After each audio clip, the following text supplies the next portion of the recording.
আহত আছে সকলের একটাই চাওয়া, যারা উপদেষ্টা আছে উপদেষ্টারা এখানে আসবে, উপদেষ্টার কাছে তাদের দাবি উত্থাপন করবে, এছাড়া কেউ এখান থেকে যাবে না।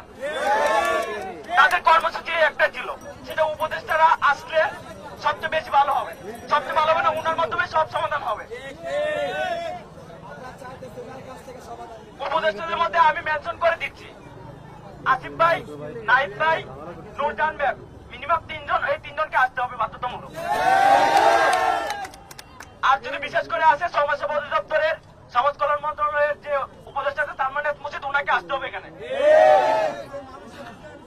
এই 4 জনকে এখানে আসতে হবে।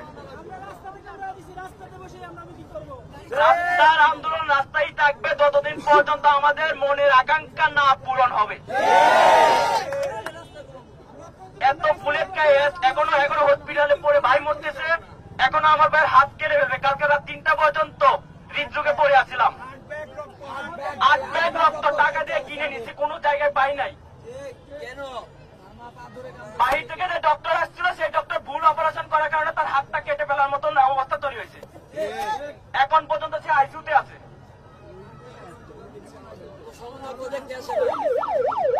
তাই আমি হাসপাত ভাইয়ের কাছে আমি অনুরোধ জানাচ্ছি, আপনি একটু উপদেষ্টা প্যানেলের সাথে যোগাযোগ করেন, একটু ওনাদেরকে আনেন, এখানে সবকিছু সমাধান করে দিয়ে গেলে সবচেয়ে বেশি ভালো হবে। আমাদের যে মনের ব্যথা আছে সেগুলো আমরা খুব সহজে এখান থেকে শেষ করে দিতে পারবো, আর কোনো সময় আন্দোলন লাগবে না।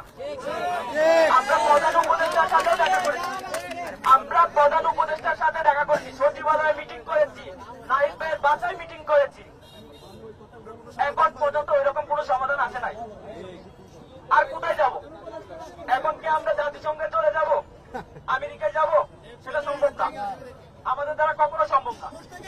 হাসনাত ভাইয়ের কাছে আমি অনুরোধ করতেছি, ভাই আপনি আসছেন, আমরা অত্যন্ত খুশি হয়েছি, আপনি একটু এই বিষয়টা দেখেন, ওনাদেরকে আনেন, এনে সবটা এখানে সলভ করে দিয়ে তারপর যান। আর এখানে